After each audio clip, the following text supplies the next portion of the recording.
Góðan daginn, ég heiti Sigrún Helga og í þessu myndbandi þá ætlum við að sjá hvernig við reiknum helstu lýsistærðir jarðar. Til upprifjunar þá eru lýsistærðir tölur sem við notum til þess að lýsa tilteknum breytum. Algengustu lýsistærðirnar sem við notum eru til dæmis meðaltal eða miðgildi og staðalfrávik. Í þessu myndbandi munum við sjá hvernig við reiknum helstu lýsistærðir fyrir talnabreytur í jarðar. Hvaða varúðarráðstafanir við þurfum að gera þegar mælingar vantar á einhverjum breytum. Við ætlum líka að sjá hvernig við gerum tíðnitöflur fyrir flokkabreytur sem og tengslatöflur og að lokum ætlum við að sjá hvernig við reiknum lýsistærðir eftir flokkum. Það er að segja við skiptum gögnunum okkar upp þannig að við reiknum lýsistærðina fyrir alla einstaklinga sem tilheyra hverjum og einum flokki.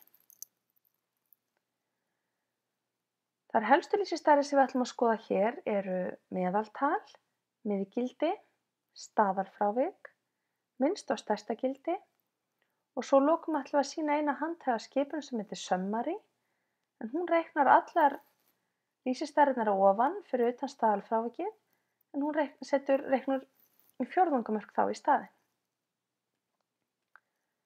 Við ætlum að nota sömu gögn og voru notuð í myndbandinu innlestur gagna. Þau heita puls.csv. Ég ætla að byrja á því að passa mig að ég sé að vinna í réttri möppu. Það er að segja að ég sé að vinna í möppuna þar sem gögnin eru geymd, sem er þessi mappa í mínu tilviki á þessari tölvu. Ég ætla að lesa gögnin. Ég sé að þau eru komin inn og ég ætla að skoða þau. Við sjáum að þetta eru 149 mælingar á 13 breytum. Við skulum núna reikna þessar lýsistærðir fyrir breytuna hæð. Þannig að við ætlum að reikna helstu lýsistærðir fyrir breytuna hæð. Ef við ætlum að reikna meðaltal þá segjum við einfaldlega mean af data dollari hæð. Það er að segja fyrir breytuna hæð í gagnatöflunni data. Meðaltalið á data hæð er 174,02. Miðgildið reiknum við með skipuninni median. Miðgildið er 174. Minnsta gildið og stærsta gildið reiknum við með skipunum sem heita mean og max. Minnsta gildið er 1,52 þannig að minnsti nemandi var 1,52 cm. Stærsta gildi var 1,97. Staðalfrávikið reiknum við með ST sem stendur fyrir standard deviation. Staðalfrávikið er 9,9 og að lokum er skipunin summary sem er mjög handhæg vegna þess að hún reiknar margar þessar lýsistærða í einu. Ef við segjum summary af data dollari hæð þá fæ ég minnsta gildið, miðgildið, meðaltalið og stærsta gildið. En þar að auki fæ ég líka fjórðungamörkin. Fyrsti fjórðungurinn er 1,66 og þriðji fjórðungurinn er 1,82. Nú ætlum við að skoða hvaða varúðarráðstafanir þarf að taka til þegar mælingar vantar. Það er að segja við ætlum að reyna að reikna meðaltal eða staðalfrávik hjá lýsistærð þar sem okkur vantar einhverja mælingu. Þá skulum við skoða mælinguna líkamsrækt. Ef ég ætla að reikna meðaltal að líkamsrækt, þá hérna data líkamsrækt, svo hérna mælingu vantar. Þá verður útkoman einfaldlega NA. Þar sem hún reiknar ekki fyrir okkur meðaltalið. Og hver er ástæðan? Við skoðum hérna summary. Þá sjáum við að það vantar mælingu hjá einu viðfangsefni. Reyndar er summary þá klók og hún getur reiknað meðaltalið fyrir mig samt sem áður. En það er samt nauðsynlegt að kunna þessa stillingu ef við ætlum að reyna að nota meðaltalið eða fleiri lýsistærðir til dæmis inn í aðrar skipanir eða eitthvað fleiri sem við ætlum að gera. Þegar svona að það vantar einhverja mælingu þá þurfum við að gefa viðbótarstillingu sem heitir einfaldlega NA.rm. Og við þurfum að segja að NA.rm er trú. Þannig við viljum núna reikna meðaltalið af líkamsræktinni. Þá þurfum við að segja meðaltalið af datadolari líkamsrækt, NA.rm er trú. Munið ef við gefum ekki NA.rm er trú verður útkoman bara NA. En ef við segjum NA.rm er trú, þá hundsáum þetta gildi sem vantaði og reikna meðaltalið af þeim mælingum sem eftir standa. Nú ætlum við líka að sjá hvernig við getum talið hversu mörg viðfangsefni hljóta hvert og eitt gildi einhverja flokkabreytu. Ef við mötum þessa skipun með einni flokkabreytu gefur hún hversu margar mælingar hlutu hvert og eitt gildi hvers flokks. En ef við mötum hana með 2 flokkabreytum þá gefur hún okkur tengslatöflu. Skoðum aftur mælingarnar okkar.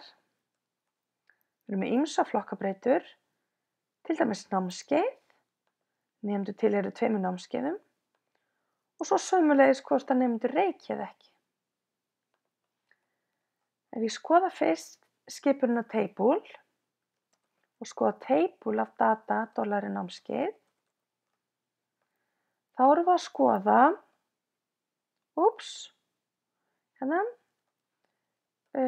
hversu margar mælingar eru í hverju námskeiði.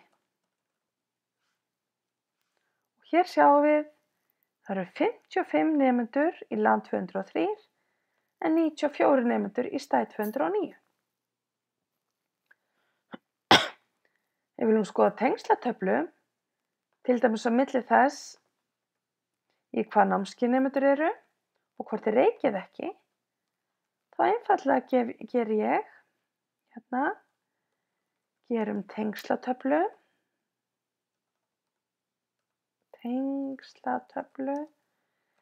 yfir námskeið, yfir hversu margir reiki í hverju námskeiði.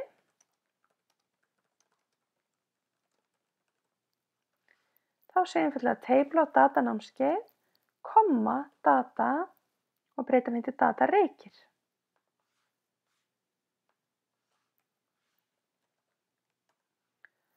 Og þá sjáum við að það reikja 3 nemendur í land 203 en 10 nemendur í stæð 209. Það síðasta sem við ætlum að skoða er hvernig við getum reikna lýsistærðir eftir flokkum. Það er að segja reikna gildi lýsistærðar fyrir alla flokka tiltekinna flokkabreyta. Þetta er pínulítið flókin skipun en hún er afskaplega gagnleg. Við mötum skipunina með 3 gildum. Fyrst kemur breytan sem við ætlum að reikna gildi á lýsistærðinni fyrir. Hérna tekið dæmi hæð, það er að segja ef ég ætla að reikna einhverja lýsistærð fyrir hæð. Næst kemur flokkabreytan sem ég nota til þess að skipta upp gögnunum.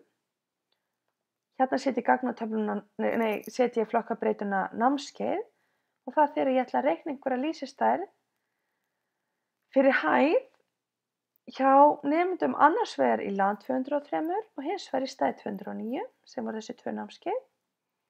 Og síðasta skipun er hvaða hvaða lýsistærð ég ætla að reikna. Og hérna ætla ég að reikna lýsistærðina meðaltal.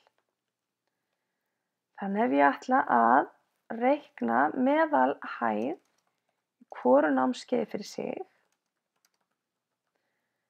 þá gef ég skipunina t-apply.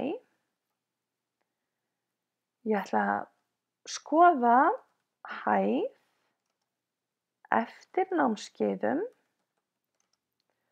og lýsistærðin sem ég ætla að skoða er meðaltal. Þá sé ég að meðalhæðin í land 203 er 174,6 en í stæð 209 er hún 173,7. Við náum þetta. Ég get reiknað hvaða lýsistærð sem er. Ég get til dæmis reiknað median, sem sagt miðgildi, og þá fæ ég miðgildi hæðar í hvoru námskeiði fyrir sig, eða minnsta gildið, og þá er ég hérna að reikna minnsta nemandinn í LAN 203 og minnsta nemandann í stæð 209.